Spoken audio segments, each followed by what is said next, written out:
Okay, चलिए दोस्तों, आप सभी का स्वागत है आज की इस वीडियो के अंतर्गत। और मैं आपका एजुकेटर डी के गुप्ता। तो जैसे कि दोस्तों, आप सभी बच्चों को बीएड और बीटीसी का ये जो विवाद है वो काफी लंबे समय से चल रहा है। जब से यूपी के अंतर्गत 2018 में बीएड वालों को प्राइमरी टीचर के लिए एलिजिबल माना गया था, उसके बाद कई लोगों ने अलग अलग याचिका को लेकर आपके अलग अलग कोर्टों में क्या किया गया था, इसके प्रति एक विवाद खड़ा हो गया, उसके प्रति केस किया गया था। तो उसी में एक नया विवाद निकल के आया है। जैसे कि यूपी टेट जो हुआ था यूपी के अंतर्गत, जो बीएड वालों ने प्राइमरी के लिए फॉर्म भरे हुए थे, उनके रिजल्ट को रोक दिया गया था। तो कुछ बच्चों ने याचिका लगाई थी, केस किया था, उस अनुसार वो जो है वो रिजल्ट रुका हुआ था। बीएड वालों ने जितने भी प्राइमरी के लिए फॉर्म भरा था वो सभी के सभी रुक गए थे। अब उसी के प्रति एक और नया अपडेट निकल के आया है। और इस बार का जो अपडेट है वो यूपी टेट का बखेड़ा जो था वो तो था ही, अब एक और बखेड़ा खड़ा हो गया। अब वो क्या है, उसके बारे में डिटेल में आज अभी हम चर्चा करेंगे। आप सही बच्चों को पता है, ये आपको एक न्यूज घूमती हुई दिखाई दे रही होगी आज के दिन में। ये देखने को मिल रहा है, क्या है, तो सीटेट में जो बीएड किए हुए अभ्यर्थी है, उन धारकों का जो परिमाण है वो जारी करने पर रोक लगाने का, सेंशन लगाने का, उस पर कुछ रोक लगाने का ये पूरे का पूरा आर्टिकल देखने को मिल रहा होगा। आज के दिन में आपको अलग अलग न्यूज़पेपर पर, अलग अलग ट्विटर हैंडल पर भी इसको शेयर किया जा रहा है।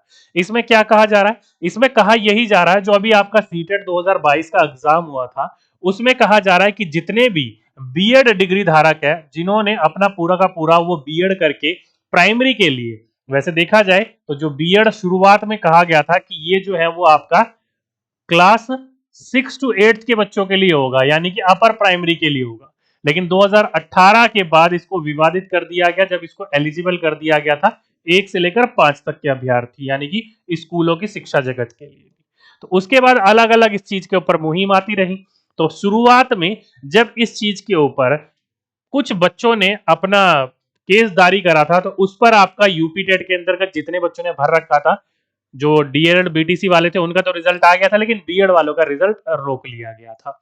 अब उसी अनुशंसा पर दोबारा आपको ये देखने को मिल रहा है, एक ये पेपर कटिंग देखने को मिल रही होगी और एक ये पेपर कटिंग देखने को मिल रही होगी। दोनों में यही बात कही जा रही है कि सीटेट प्राइमरी लेवल का जो परिमाण है वो जारी ना किया जाए। ये हाई कोर्ट के अंतर्गत याचिका किसने करी है, कुछ बच्चों ने मिलकर इसके ऊपर क्या करा है, याचिका दाखिल करी है। बात करी जाए तो ये आदेश जो है वो न्यायमूर्ति आशुतोष श्रीवास्तव जो है, जो जज है न्यायमूर्ति आशुतोष श्रीवास्तव, उनके साथ साथ जो इन याचिका को करने वाले हैं वो प्रतीक मिश्रा, जो कि इन्होंने पहले भी केस करा था यूपी टेट के समय पर भी, और अभी भी इन्होंने ही और इनके कुछ साथ मिलकर साथियों ने एक याचिका दी है कि जो भी हमारा केंद्रीय पात्रता परीक्षा हुई थी उसमें जितने भी बीएड धारक परिमाण है उसको जारी ना किया जाए, उस पर रोक लगाने की इन्होंने मांग करी है। क्योंकि वही वाली बात है कि यार बीडी जब आप बीटीसी करवा रहे हो, क्योंकि सबसे ज्यादा यूपी टेट यानी कि यूपी में देखने को मिलता है बीटीसी बीएड, ठीक है। तो ये जो आपने इन्होंने पूरा का पूरा कर रखा है कि आपने प्राइमरी के लिए बीटीसी बना रखा है और अपर प्राइमरी के लिए बीएड बना रखा है, तो बीएड वालों को आप प्राइमरी में क्यों ला रहे हो, जो बच्चे बीटीसी वाले कर रहे हैं वो कहाँ जाएंगे। अगर आप ऐसा करना चाहते हो तो बीटीसी हटा दो, केवल बीएड ही रहने दो। देखा जाए तो नए शिक्षा आयोग के द्वारा नया आयु जो बीएड होगा 4 साल का कर दिया जाएगा सन 2030 तक, और ये सारी की सारी जो वेटेज होगी वो बीएड को ही बाद में दी जाएगी। लेकिन ये सन 2030 तक की बात है। अभी की बात करी जाए तो उसके ऊपर यही उन्होंने कहा है कि अभी जो है ये सीटेट का जो रिजल्ट आया है 2022 का, वो तो ऑरली रूप में देखा जाए तो वो वेबसाइट पर डाल दिया गया है। मेन आपका रिजल्ट और सर्टिफिकेट है वो डिजी लॉकर पे आना है।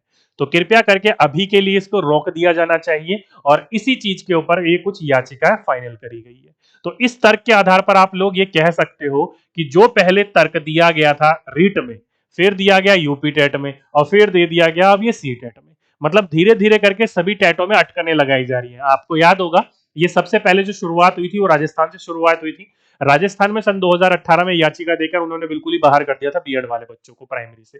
बीएड वाले बच्चे वहां से बाहर हो गए।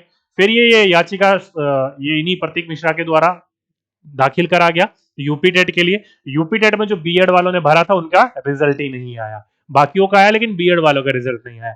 अब ये वही कह रहे हैं, वो केस जा रखा है कोर्ट में, और कोर्ट में उस पर सुनवाई हो रही है। अब ये आ गया सीटेट के ऊपर कि सीटेट का जो रिजल्ट है, जो बीएड धारक है, डीएलएड वाले या बीटीसी वाले या जेबीटी वाले, उनके लिए नहीं, जो केवल बीएड धारक है जिन्होंने प्राइमरी के लिए फॉर्म भरा था, पेपर 2 वाले का रिजल्ट दे दिया जाए कोई दिक्कत नहीं है, लेकिन पेपर 1 के लिए जिसने भरा था उनका रिजल्ट रोकने की बात कही गई है और उन्हीं के ऊपर ये पूरा का पूरा केस दिया गया। ये पूरा का पूरा जब आप पढ़ते हो तो इसी के बारे में पूरा कहा गया है।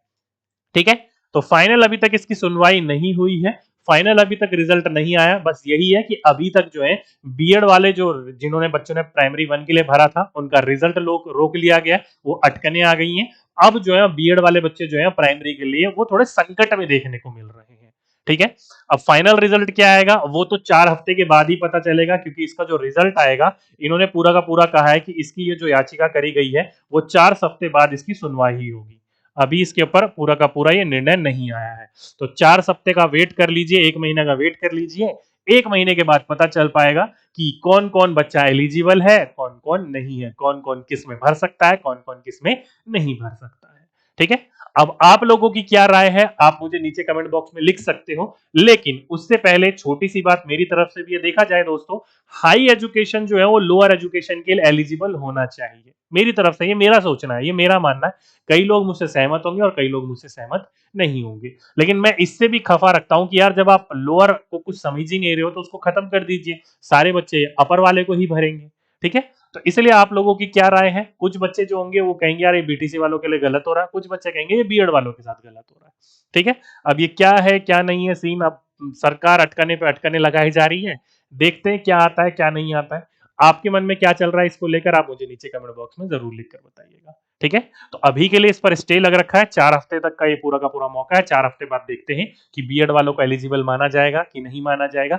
अभी किसी भी अफवाह में मत फैलिए कि बीएड वालों को बाहर कर दिया है या ये कर दिया, नहीं, अभी किसी को बाहर नहीं करा गया, केवल ये कोर्ट में केस गया है, जो कि पहले बीटीसी बीएड वाला यूपी में चल रहा था, दोबारा इसी तरीके से ये दोबारा केस गया, फाइनल अभी रिजल्ट नहीं आया है। ठीक है, तो चलिए दोस्तों आज के लिए अभी के लिए बस इतना ही। आपसे फिर मुलाकात होगी एक नेक्स्ट वीडियो में एक नेक्स्ट टॉपिक के साथ। जब तक के लिए सभी बच्चों को धन्यवाद।